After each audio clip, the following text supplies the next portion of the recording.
Thank you all for being here this morning. Just briefly, my name is Kevin Bohnenblust. I'm the Executive Director of the Wyoming State Board of Medicine, and first want to welcome you to this press event to basically roll out the Interstate Medical Licensure Compact and where we're moving to from here. And this Interstate Compact, I think, is a very important thing that is happening. I practiced orthopedic surgery in Wyoming for 25 years, had the great privilege of working with wonderful doctors, and rural medicine has been a big issue for us. And there is a disconnect because you can get coverage for people, get somebody in the middle of a place which is a long way from actual care, and you can give them a Medicaid card or some kind of government card, but that doesn't mean they can actually get care. And that's where you are all working to actually make sure people can receive care. So the issue with rural America is that about a quarter of the nation's population lives in a rural area, but it's only about 10% of the physicians. And in Wyoming, we see that, even with licensing. We put the big book out every year of everybody who's licensed in the states. It's still a book. I know it's online, but anyways, so you take a look at this, and there are about 3,500 physicians who are licensed in the state of Wyoming, but there are only about 1,200 of those, so about 1 in 3 who actually live in the state of Wyoming. You have locum tenens, you have people living in Colorado coming up, in Montana coming down, from Utah coming in, but you're noticing that you see that in the Dakotas, you see it in Idaho, you see it in Montana. So, I strongly support what you're doing here. It's interesting, we have these kind of little groups that are bipartisan, and Newt Gingrich comes in, who's kind of very innovative on some things, and we have these debates about what's going to win the race. Is it going to be this thing with telemedicine and with apps, or is it going to be a burdensome government making us not able to use the telemedicine and apps? And that's why I have a lot of problems with the feds making decisions, and I'm much happier with the states making the decisions, because when people have concerns at home, they want to go to the state medical licensing board. And I think it's critical that we still have that the feds don't do this, that the states do it, but the connection between the states is critical and crucial to making sure that patients have what they need, is the oversight and the accountability of the physicians practicing there, but also so the burdens aren't so great on a physician as they try to, if they have a multi-state and multi-specialty practice. So if the Billings Clinic is doing outreach, or in Salt Lake City is doing outreach at different states nearby. How do physicians have the licensing and the capability to take care of patients who are off? And so many of the time, we're talking about specific specialists who are doing all of these things. So you now have 9 different states that are involved. It keeps the state rights and the oversight by the state board, but allows cooperation and makes it easier for physicians. Physicians don't want to use it, fine, they don't have to. But I think it's going to be helpful in providing patients to get care, which is really what this whole thing is about. And this is the critical piece, ensuring patient safety through each state medical board's regulatory authority. The states, in getting together in the compact, have felt that this is an important way for the states to demonstrate that they can come together on an issue of national importance in a way that preserves state-based regulation and yet helps address some of the access to care issues. What I want to emphasize at this point, as both a physician and a medical regulator, is my belief that the Interstate Medical Licensure Compact is a true milestone for the practice of medicine in the United States and for the nation's patients. It comes at a time when demographic shifts and the rise of new healthcare delivery modes, such as telemedicine, dictate that we reduce barriers to healthcare access wherever they exist.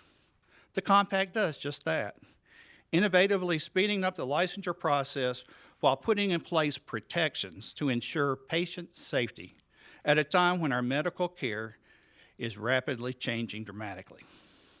This is a grassroots effort by state medical boards to be responsive at a time when innovations and solutions are needed.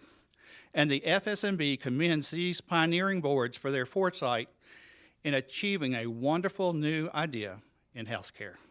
It's a pleasure for me to be the moderator and to start the panel discussions. The format is going to be very simple.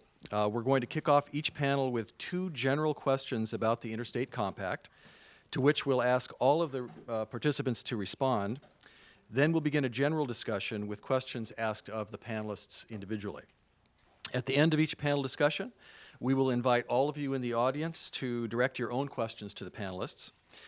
And as Dr. Chaudhry said, the first panel will just focus on the development and implementation of the compact at the state level. The second panel will discuss it more broadly in terms of its impact on national stakeholders. And that our constituents, our patients, are ready for this as well. 5 or 10 years ago, not only would the technology not have been there, but also I don't think the patients would have been ready. I don't think physicians would have been ready. But we also wanted something that was, as Kevin mentioned, local control, very important to our legislature as well as our patients and citizens, that we retain the state-based system to protect patient safety. So from our perspective, this is just moving in the right direction. I think some states will be net exporters of health care. This will facilitate that. Some states with scarcity will be net importers of health care, and I think this will be an opportunity to provide patients all over the country with the care they need, wherever they may be. It's a great example of states working together to solve a problem. And that's something that people are hungry for. Particularly when you're in a state legislature, then you start with this bias that the federal government does it wrong and your body does it right. But to put this up as an example and say, look, this is something that we can do together as states, as opposed to waiting for the federal government to solve a problem, or worse, waiting for them to come up with a solution that makes things worse for us and more difficult for us. It went quickly because it was, in our legislature, because it was well drafted. I mean, most of the questions that I had and the other legislators had, there was already an answer right there. There was an explanation for why the language was put together this way. It was a very well thought out product, so to speak, when it came to us. Access to specialists is a problem across the board. In fact, the largest telemedicine group that I'm aware of, as part of preparing for this, I interviewed different stakeholders about safety issues. I talked to the CEO of one of the telemedicine groups that does specialty consulting via telemedicine for emergency departments across the country. They have 460 clients, I think, and none of them are rural. These are all suburban and urban hospitals that have limited access to specialty neurologists such as vascular neurology, stroke specialists, subspecialists in radiology to read certain kinds of images that they may not have available. So the basic message here is that now, in a setting of an interstate medical licensure compact, where patients may have a physician from their own state or from a different state, but is licensed in that particular state, the state medical boards need to be aware that part of professional self-regulation is that the profession is now operating in clinical data registries so that the profession is able to send the message to the public that the physicians are continually measuring the quality of their care compared to national benchmarks and compared to peers. They get that feedback on a regular basis, make changes in their practice, and see graphically how their care improves over time. And you can imagine the kind of testimonials that physicians give when they're able to actually see that. The complexity of licensure can compromise the quality of care of our patients. Patients who have to travel long distances may not seek care. They are among the patients who present to physicians with late-stage disease because they don't travel to get care. The compact has the potential to address those problems, not just in terms of portability of physicians, but in terms of application of telehealth and telemedicine. Also, I want to start also just by thanking the leadership of the FSMB and the National Press Club for the opportunity to be here and talk about what is, I think, a very important topic today. You know, at the AMA, we've been working hand in hand with state medical societies over the last year as they have studied the details of the compact, decided if they want to move ahead, and in many cases have worked to implement the compact in their states. We heard about some of those states today.